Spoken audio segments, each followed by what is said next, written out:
Welcome to the Engage podcast brought to you by Boodle, the most rewarding way to pay. If you haven't already, get onto the App Store and download Boodle. That's Boodil. The Engage podcast is where we speak to some of the most inspiring entrepreneurs and business leaders. In today's episode, we are joined by serial tech entrepreneur Sean Brown, who is the co-founder of Versori, a Y Combinator-backed technology business based in Manchester. Sean has an eclectic career which began working on super yachts. With the free time on the boats, he taught himself how to code, leading him into setting up a social influencer app which was acquired by Manchester-based social chain. Following that, he founded Mercarto, a multi-million pound turnover SaaS platform that provided marketplace technology, before delving into his latest technology startup, Versori, the any-to-any integration platform, which has recently been backed by Y Combinator. Thanks for joining us on the show today. Brilliant. So let's kick things off. Obviously, I've heard your story probably too many times. Because for those that don't know, I used to work with Sean at Social Chain and then conversely at Mercarto. So I've heard Sean's yacht story far too many times. So did you know I used to work on boats? I didn't know that. No, I'll tell you all about it. So to kick things off, give us a bit of a background on yourself, your upbringing, and what drove you to become the entrepreneur you are today. Yeah, I guess so. Fast forward to now, founder at Versori, which is an integration platform. But I guess the journey's pretty long. Yeah, probably 32 years of it. So, but I'd say probably going back to when I was, I grew up into a family where mum and dad split up, but my dad had a very successful leisure company, so caravans, motorhomes. He wasn't a gypsy, but he don't think you can use that word. Okay, wasn't a traveller. Oh, God. Cancelled. 30 seconds. Yeah.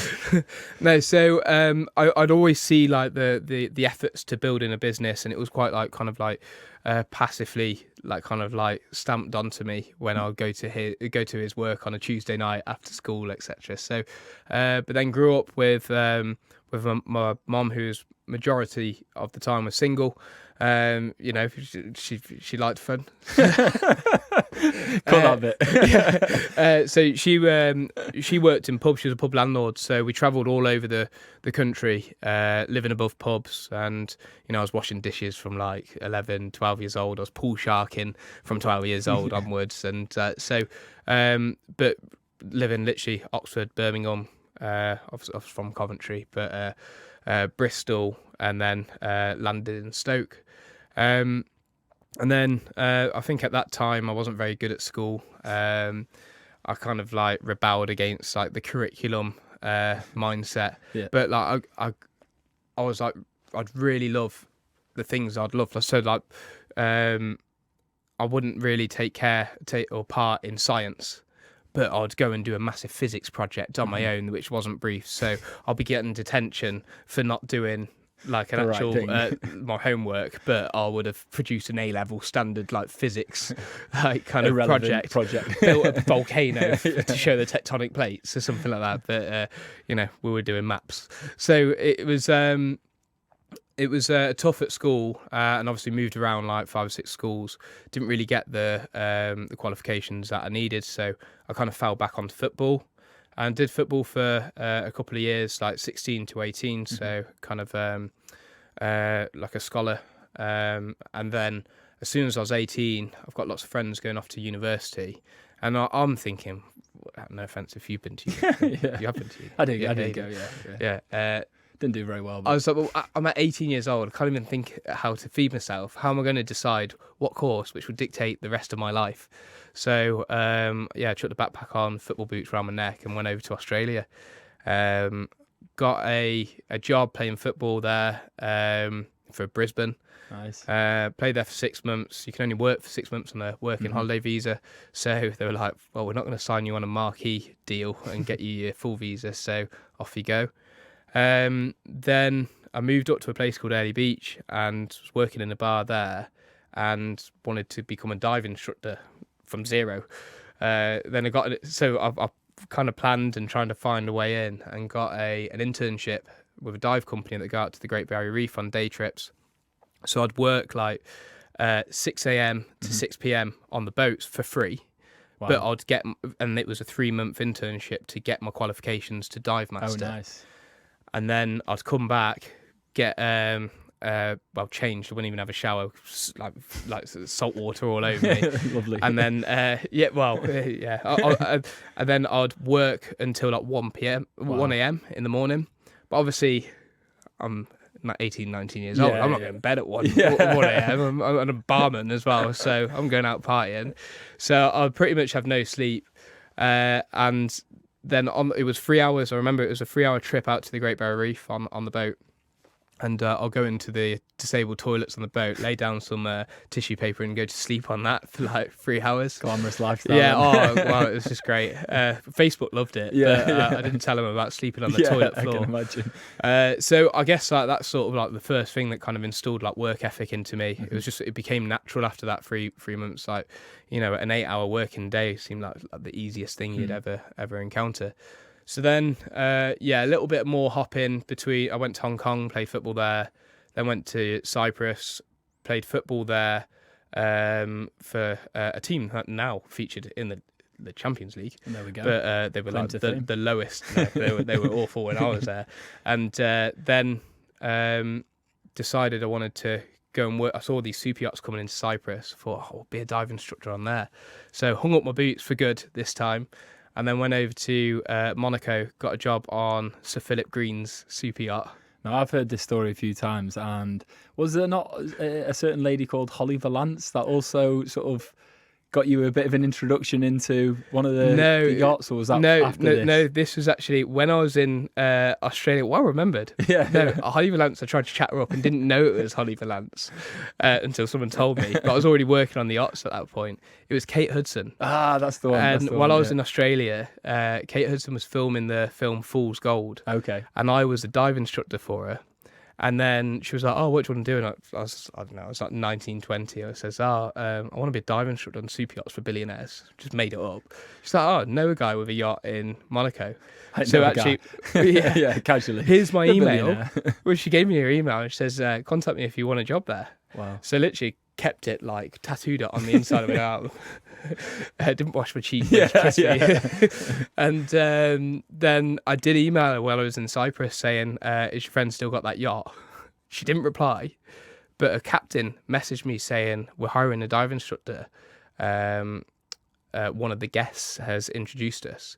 Would you come over for an interview in Monaco?" Wow. So that's why I went to Monaco. Yeah, skip that bit of the story. Nice. And then ended up working for Sir Philip Green, who's like a bit of a celeb hunter. Yeah. So yeah, spent the next sort of like 3 years not just working for Sir Philip Green, but teaching people like Leonardo DiCaprio to scuba dive. And wow. Yeah, I think that's quite a unique saying on your podcast. That's gonna be the snippet. If you look at his paddy card, it says Sean Brown. On it, does it really? Yeah. Oh, mega. So then crashed Sir Philip Green's car as well. Does he know how about do you that? Know? I remember. I've heard this story so many times. I might as well be sat in that seat. A few anecdotes. While I was on the boats, obviously they pay for you to do courses, and I did my yachtmaster course, and I just completed it. Finished it, came back to the boat, and I was borrowing Sir Philip Green's car that he lifted on and off the yacht everywhere we went. Yeah. And it was a car he won in an auction, which had all the like Gary Player's signature on it. It had Tiger Woods' signature on it, and then it was all like enamel painted all over the top. It was beautiful. It was a smart car, so it wasn't that beautiful. Yeah. And the handbrake's in between your seat and the door, and it's got like a Tiptronic gear shifter. So I thought it was in park, left it, walked on the boat, it rolled forward into the water, bounced off the boat and back into the water, and then sunk. As he's watching from the boat. Like, thanks, Sean. No, actually, I thought I was fired. I was told I wasn't fired, but I was told Philip Green wants to speak to you. So we were parked in Antibes, like we're berthed up in Antibes, which is about 45 minutes to an hour away from I can't believe I'm going into this. Yeah. But, to Monaco, where he was staying in Monaco during the winter. So I've driven up there to deliver some whatever it is he wanted. I can't remember what it was. And I've gone up into his like private like staff lift, and I've turned right, and this is massive, like double-story penthouse apartment in like Lewis Hamilton lives on the 15th floor. Wow. And he has the top two. Wow. And then I've ended up going into the kitchen, and I can see all the way down, literally like about 30 meters away. And Sir Philip Green sat there on this like sofa with his arms like, Sean, is that you?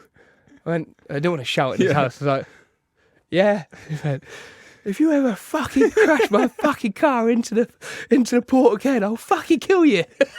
I was like, But didn't fire you. didn't fire me. No. Anyway, from there, I worked for a few now sanctioned Russian billionaires, Nice. couple of Indian billionaires, traveled the world, and then it was during that time. Obviously, spent a lot of time at Anchor. I started teaching myself to write code because you work out, you eat, you sleep, you work, and that's all you do. Yeah. So you've got to have a little bit of a hobby. So I started building things. So I built a social media network for scuba diving, and built that. It's called Social Scuba. Nice. And built that while I was working on the yachts with dead internet connection. So it was awful to test. Nice. And then launched it. It got quite a few users, and then it was acquired by Paddy. Nice. This is like back. And Paddy is not a guy, is it? It's the name of a company. No, it's not the guy I play paddle with. No, he's it's professional association of diving instructors. So when people say, "I've got my Paddy," it lies. So then sold it to them. Realised, bloody hell, you can make a little bit of cash from building this software. So then, while back into the UK, like kind of like seeing family, I met my now wife. So then she convinced me to stay in near Stoke. But then I was like, look, I will commit to building a career in building software. And that's sort of where the change of football, scuba diving to Tech. Now tech. So I was about 24 at this point now.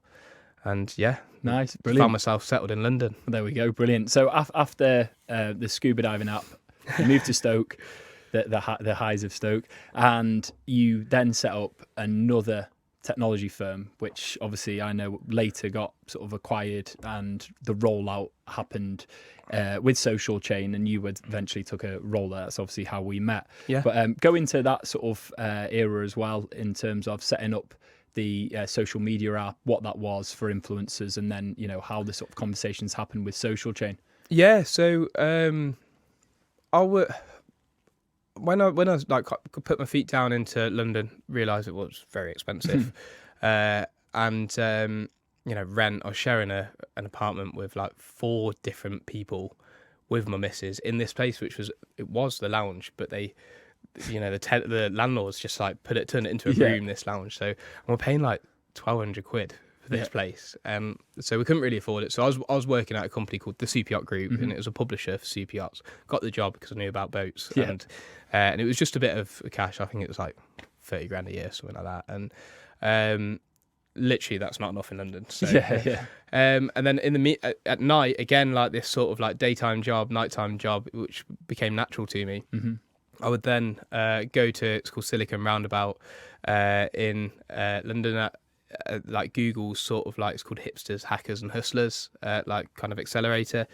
Got into there, and I was building Hatch, which was an influencer marketing platform. Funnily enough, it was called Trender, and then I pitched it in this sort of like big environment, like maybe like 150 people. Like kind of quick fire pitches. Literally, if you went over 30 seconds, they'll squirt you with a water gun. Nice. And very googly. And by the time I got home after it, someone had already registered the domain name. It literally, Shoreditch was the like whois.com. And then 2 weeks later, and the idea was I would get anything trending within a certain amount of time. Okay. Well, like very quickly. Literally what Social Chain's first sort of thing was, but I was going to do it through basically people would then hand over their Twitter account authentication access, and then they would fill in like kind of some questions to do with the campaign, like if it was for Apple Music, who's your favorite artist, you'd be like Jay-Z, and then we would build an organic tweet which was my favorite artist is Jay-Z, hashtag Apple Music. So then we'd get all these from all these users who would then get a couple of quid in return for subscribing to it. And then we would push it all out at once. So you'd have like an influx of like 30,000 tweets with hashtag Apple Music or something like that, all at once. Well, it was called Trender, and then someone nicked the idea and built it really quickly. So then I turned it to like a micro-influencer platform. And this is where I started trying to email every single social media agency or influencer agency, which there weren't many in the UK at that point. Don McGregor at Social Chain picked it up and said, come up for a chat about it. And I pitched them. And they were like, we want it. I knew. So how about we buy it and buy you and you come up here? I was like, yeah, right. Thinking millions. Here I come. Millions. Made it. But no, there was not really much cash. And but the idea of building something at Social Chain and hearing what they were doing, quite innovative, and using that technology and creating new technologies was really interesting. So me and the missus moved up to Manchester and that was the it. rest is history. And then I met Harry Luscombe. There we go. And my life was complete. That's it. You wouldn't be sat here today, would you? Otherwise. Oh no! Look how far I've come. Exactly. 100. You know, I think we're going to be top 100 podcast in Norway or somewhere like that. Yeah, that'd be great. Yeah. In a certain select category. But anyway, who knows? So following on from that, obviously, Social Chain. I know that story. You obviously headed up multiple divisions within Social Chain. Eventually, the product division, which, when I say product, was more tech focused. Yeah. And then the idea from Mercarto sort of had come to fruition from yourself. Yeah. And sort of talk us through the transition from Social Chain to Mercarto and actually what Mercarto really was.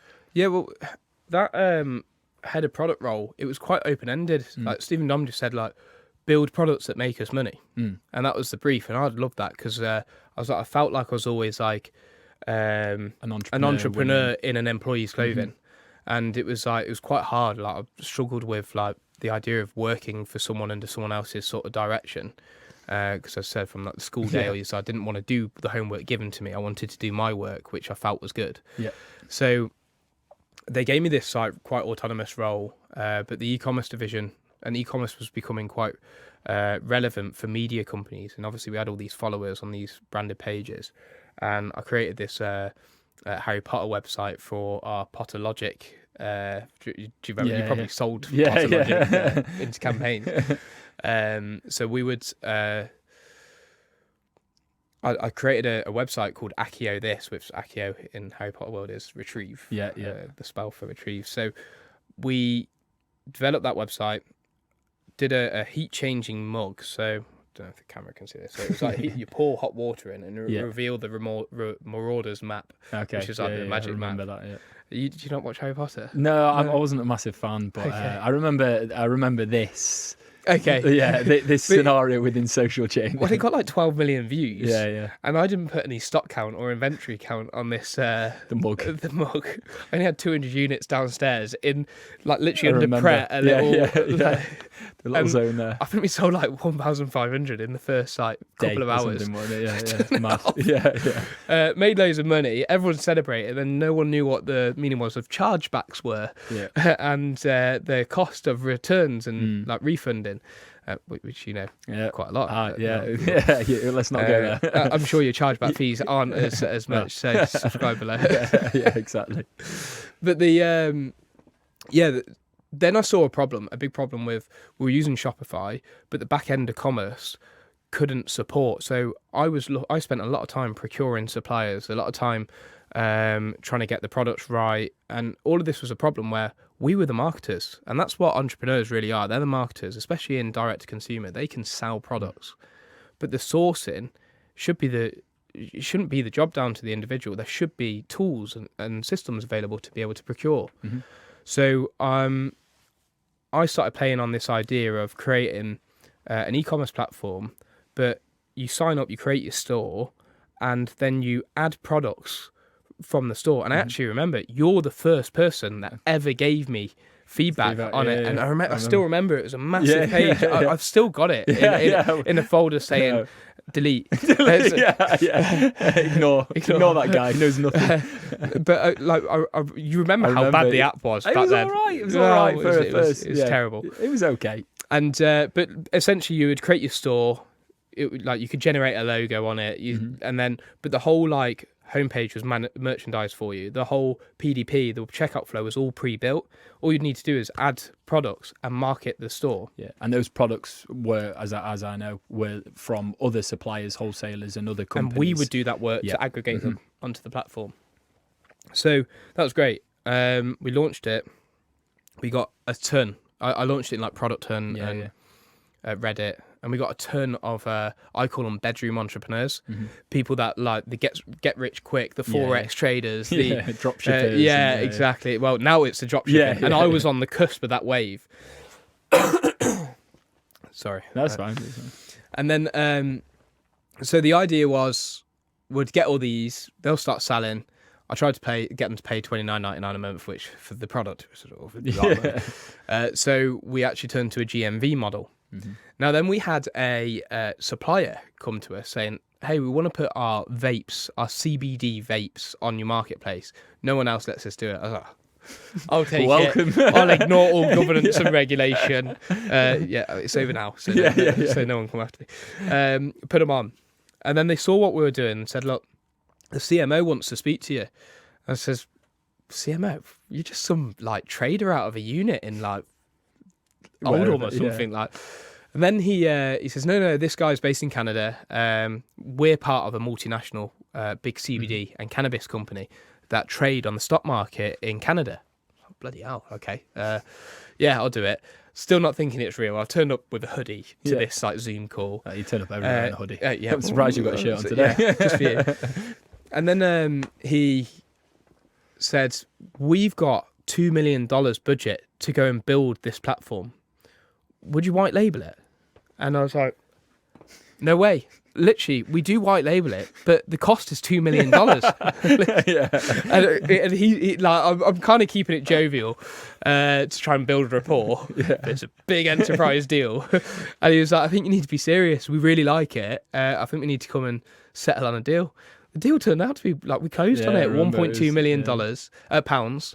And we then did this white label e-commerce marketplace platform. So, and it was at this time when we and you started working together at Mercarto, because I had no clue about sales. Well, you just done a £1.2 million deal. No idea about sales. Blagged it. To that client, I didn't blag it. I didn't think about it. But I learned a lot on the fly. That was definitely, it was just sort of like move fast, break things, that mentality. Like, I'll do anything to keep the company alive, etc. However, at the same time, I did a really bad deal with a partner that will not be named, but there's a good lesson not to do partnership deals with people that aren't that you haven't vetted fully. And anyway, me and you decided that maybe this white label play of white labeling this marketplace platform. And we decided what we were. We were an enterprise marketplace company, similar to Miracle. And we went after big clients, and we did all right, didn't we? For a bootstrapped company. Amazing business, multi-million-pound turnover company in a few-year period. So talk us through that. Obviously, I know what's happened with the business subsequently, but I suppose just for anyone listening, talk us through. Just as a top-line overview, what actually happened. Obviously, you've left Mercarto, which was your business that you founded, and then you've now set up Versori, which we'll go into after this. But talk us through why you decided to exit Mercarto, a couple of reasons why, and then obviously how that helped you set up and form Versori as well on the back of that. So there's some... It did all amount to a choice of a bad partner. I was led to believe the deal that I was doing with a partner would be more like a JV with his company that already had like 3,000 e-commerce clients. It was sort of like a fast track. It was almost like a joint venture with a Google who were going to build your search business for you. It was like, it was on a platter to go and grow this business. But there was terms in it. And this is the thing. I was young, naive. I was hungry to get this funding, but there was no funding. But I was hungry to get this deal done, and I trusted his lawyer, and I had a great relationship, so I let them lead all the terms. Anyway, it became a 50-50 relationship. I did have everyday business matters as a casting vote, but anything to do with like raising money or shares or loaning and stuff like that. It was just it was a nightmare. It was always a deadlock. This podcast is brought to you by Boodle, the cardless payment solution which offers significantly reduced fees, instant settlement of funds, and eradicates fraud and chargebacks. Boodle can sit on your e-commerce checkout as an alternative payment solution, or can offer clients a fully customized payment portal to send out payment links. What's better is that Boodle rewards customers with redeemable points every time they check out. If you haven't already, get onto the App Store and download Boodle now. We did have on series, on the first episode, the founder of Seed Legals and his business that he set up. The sole reason he set it up was to alleviate these problems. So where an investor dictates all the terms. I don't think they were around at the time. I don't think they were, no. But anyway, we use them for Versori. Oh, there we go. Perfect. Yeah. So I suppose in hindsight, for any startups listening, have a look at Seed Legals. So Seed we go, Legals, pitch in there. Yeah. But they've just released this safe. Yeah, that's it for the US. Yeah. But just before that, we've done safes in the States through Clerky, which is the States version of it. But not to. There are other products, but you see deals. So anyway, so your point there is around, obviously, focus on, when you are getting investment, focus on who you are getting investment from, the term sheet. I suppose they're the key learnings of that.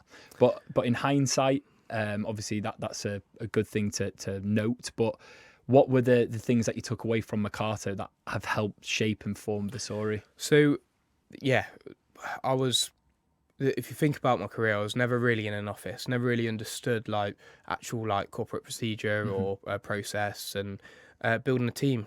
We had 24 staff at Mercarto, all bootstrapped, and it was always a scramble for resource. Managing that amount of budget, without any FD, it was you had to think on the fly. It was solid. I used to have hair down to my eyebrows. It's receded. And I guess what I took away from that is lots of things. If you look in the development process, build and iterate, build, deploy, iterate, whereas we were trying to build to waterfall approaches. So there's a lot I can take away from a development perspective, also from new business as well. Our sales cycle was so long at Mercarto, and it just happened to be so long. We learned that trying to sell in a marketplace to a retailer who had never been in that, you needed business analysts, transformation directors. We probably should have had more professional service relationships with partners. We've just done a partnership with a couple of big professional services agencies, and we're going to a networking event tonight at one of them. So it's in. That's one thing that you do need help, and you should pay for help. Where I was trying to put it all onto, because we were self-funded and it was a SaaS platform, we had to turn everything into a self. So releasing a single pound was killing us, or I'd kill the idea. So then another takeaway that I've got from it is perspective. Actually, that young, naive sort of kid that I was, just desperate for funding to get this idea off. And also, my whole life was just focused on Mercarto. Everything was about it. So I'd live, breathe it. I'd take it home from me. I'd post-it notes all around my house, on the walls. Mrs. would go nuts about how much work I'd bring home with me. And I would always get corrected that you're thinking about the future and you're never living in the present. And it took a toll, as we've discussed a lot. But the thing I take away is my job, as much as my dad sells caravans, my job my job role is to build ventures. And if I can objectively look at it that way, that's my job. The venture itself doesn't really matter. Of course, I'm passionate about the things I build, but I know my job is to build. And so I've taken myself away from that sort of real emotional involvement with the product I'm building. So it allows me to zoom out and think, what are the best team to do the job? What are the best processes to do the job? So I went and set up, it was about 6 to 8 months later, I went and set up Versori, an integration platform. I could spend some time to really map out what is this process, what is the market we're definitely going after, and really define exactly what what we wanted to do. So Amazing. perspective is probably the biggest thing I took away from Mercarto. Brilliant. Yeah. So you obviously, Mercarto, sort of came to an end. You've gone away, taken some time out to like think about what you want to do next, then set up Versori, which now obviously we've seen has been backed by Y Combinator. So talk us through the sort of journey from, founding it, and it's yourself, and obviously I know Dan Jones has sort of come on board as the CTO. So talk us through about yours and Dan's journey in getting it to where it is today, and getting on the Y Combinator program as well. Yeah, so Dan was the CTO at Mercarto, as we both know. But he resigned from Mercarto around about the same time as us. We had a really good relationship. We kind of thought, like we were in it really much to work together as well. Yeah. So resigning from that, we're in the pub having a beer, saying, I've got this idea for an integration platform. He elaborated on it. And then we thought, well, we could build something here. Then we did get 1.5 million funding just off the idea from an individual angel who's a brilliant guy and still amazing. But I think he put in about 407k, and then it was, got regrets. I'm going to focus on my own business here. And then, but he gave it to me, and then I put it on the balance sheet as a director's loan from me into the business. Okay. So it's me fully liable for this as well. So that kind of objective, zoom out, I'm building a venture. I've still put myself on the line and risk it. And then also for the development over the last year of Mercarto, Versori, I've funded it with a lot more of my own cash. Again, not really putting pressure on the family, but we put some money aside for angel investments, made a few, and then I paused it to then put into our own business, which wasn't really the track. And obviously, a few cups of teas with the missus and the settlers, that's all fine. Anyway, I'll probably get into like the last bits of my cash, and then Y Combinator dropped, and I kid you not, I was on Twitter, scrolling through. So Y Combinator applications end today. Oh wow. And obviously, I was going after investment with other VCs. I did have quite a lot of term sheets at that point, so I was at the decision point.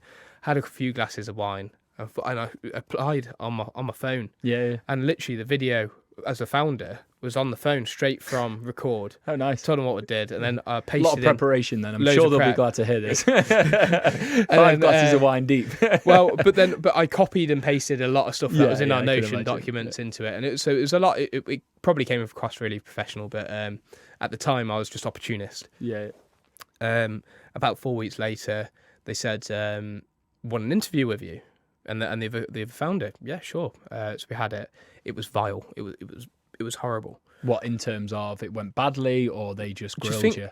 Like, imagine the worst Dragon's Den pitch, not from like the person giving a bad pitch, but the response is just really aggressive. It's for TV. It was and it was really aggressive feedback. And I'm used to talking to VCs, collaborating on how to improve ideas or a little bit of feedback. You get on a bit grilled here and there, but that was you don't another get grilled level. in bad taste. Yeah. And this was like, okay, what's your roadmap?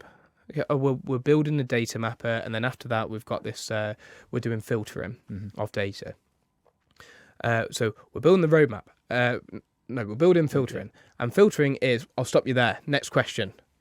And I was literally looking on the Zoom call to Dan, going, "The hell is this guy doing?" Like I was making it obvious that I was uncomfortable, and like got off the call. And I was like, "No chance, no chance." So they didn't like us. I didn't like them. That's not happening. Anyway, literally 3 days later, you're in for a second interview. Got on the second interview. Hey, man, sorry about grilling you that hard, as you can imagine. 10,000 applications, 100,000 applications, 10,000 that we have to speak to. So I have to get through them really quick. Oh, wow. You're funded by Y Combinator, man. Oh, wow. 500k, wow. Straight in, Brilliant. 7%. That easy then? That easy. And then I was like, whoa, and we'd got all these terms, and I'd already sort of like agreed to these term sheets. And I was like, can we get back to you? Because we're about to raise a lot more than that, and like, at a better valuation. So he was like, yeah, me and Dan are in the Slack on the side going, do you want in? And he was like, absolutely. I was like, we've just spoke. Yeah, we're in. We're in. And he was like, great, okay, Brilliant. cool. We'll send you over the safe note and we'll get going. Amazing. Literally in like just a really smooth process. Wow, that's pretty. And you didn't no trip to San Fran then so far?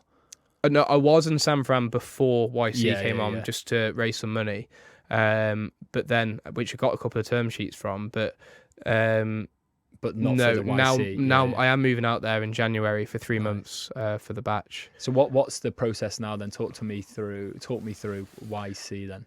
Well, I can tell you, it has gone absolutely bananas. We are the same company. We're a brilliant team. We're with 9 staff now. We're growing really well with revenues, products going. Well, I was telling you, we can't build fast enough, but product is being developed as quick as we can. And we've got live customers in production. The announcement of we YC. haven't changed as a business. Branding's the same, we look the same, we talk the same, but because we've got this YC stamp, we have had some of like the top investors in the world literally just today, and this is 2 months after the announcement, or a month and a half after the announcement, just today, about 6, and I'm saying 2 of them are like tier 1 VCs. It is crazy. Insane. And then the inbounds from customers as well. So you're on YC. We only like going with YC companies because they're innovative. Wow. We're still the same, but that stamp is don't insane. tell people that. You as soon as you get the YC stamp, you go. Mate, it's like Salt Bay with some gold dust onto it. It is insane. Yeah, it's been crazy. Brilliant. So you'd recommend it then for anyone looking to apply? It's well worth it if you can. I think so. Yeah, I think so. We felt we were a little bit late stage to accept it, but now we're on it. It's like pulling the slingshot even further back, and then as soon as we let go. So the process is, you get access to this internal sort of, I would call it like startup Illuminati. This interface. Which again, they tell you to sign things to like not share too much information about it. And you're speaking about it all on the podcast. All on the podcast. No, it's absolutely amazing resource. Reading all about all of the processes as well. But there's like internal CRMs to speak to any investors or speak to like approved investors, and then and there's 6,000 plus in there. All the alumni really supportive. All of like the community is just really good, and you can literally scroll through it. All the companies on it. There's like Airbnb and. But even on this current batch, I can. You can see this is the future of the world. You can. It's insane. You can see there's so many amazing companies in it. Really eye opening as founders. But it officially starts. Although we've got access to all the resources and support now, officially starts on the 7th of Jan.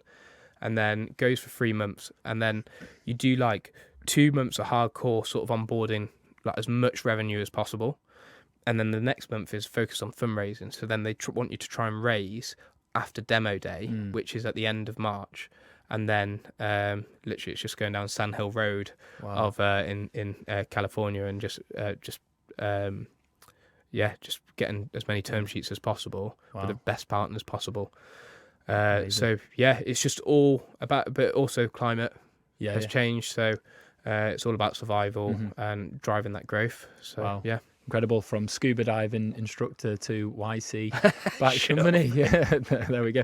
So talk us through a bit about what Versori does. For example, let anyone listening that potentially would look to use Versori's services, depending on obviously business, talk us through what you specialize in, what you do, and how you can help businesses, and how you are actually helping businesses as well. Yeah, Bill. My favourite thing to talk about. Exactly. Apart from scuba diving, I worked on a boat. So we, I've got another business which is called Gitwork, offshore software development, and the most of their time is spent building integrations for customers. Because it's cheaper resource, customers don't want to use their main resource on integrations, which should be a utility.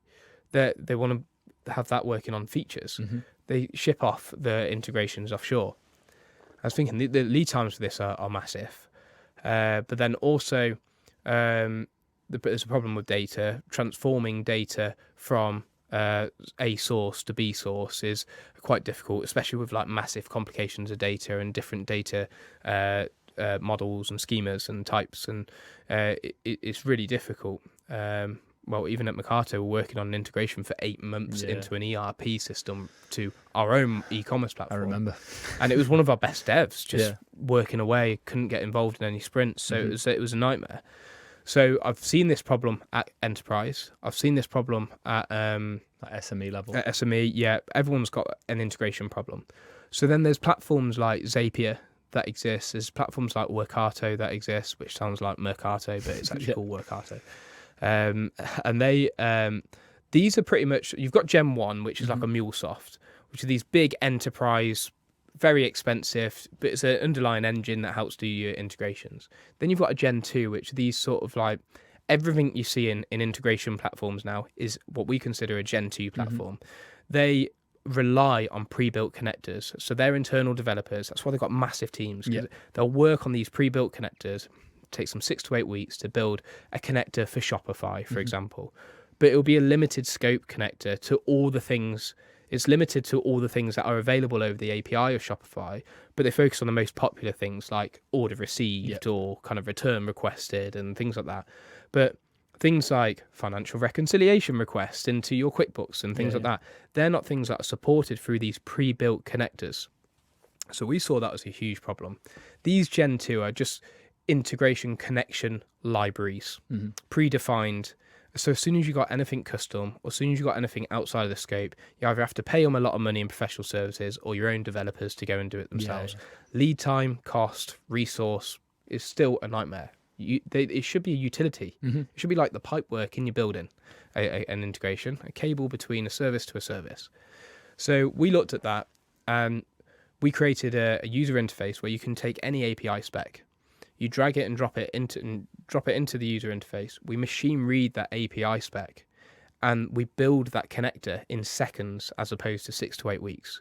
So we can onboard any system ready to connect into any other system in seconds. So you can do that all without code. Then after that, you can go in and build a board, which was the product of Versori is called Switchboard. And you can build a board. And the reason why it's called Switchboard is if you imagine, back in the 1940s, you've got people that are mapping inputs, like inbound phone calls or radio frequencies, and then mapping them and transforming them into outbound telephone or radio frequencies.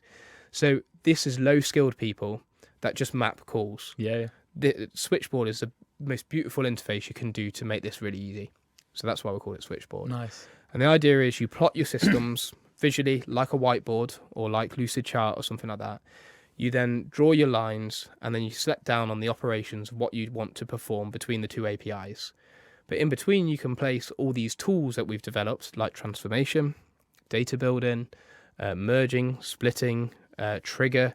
You can do all these things with data in between your two systems, all without code. Nice. So we want people to use Switchboard as the way to build, like design their infrastructure, but instead of designing it on a whiteboard, you design it in Switchboard. And instead of taking that whiteboard to a developer and say, build those integrations and put my systems all together, you just press publish in Switchboard.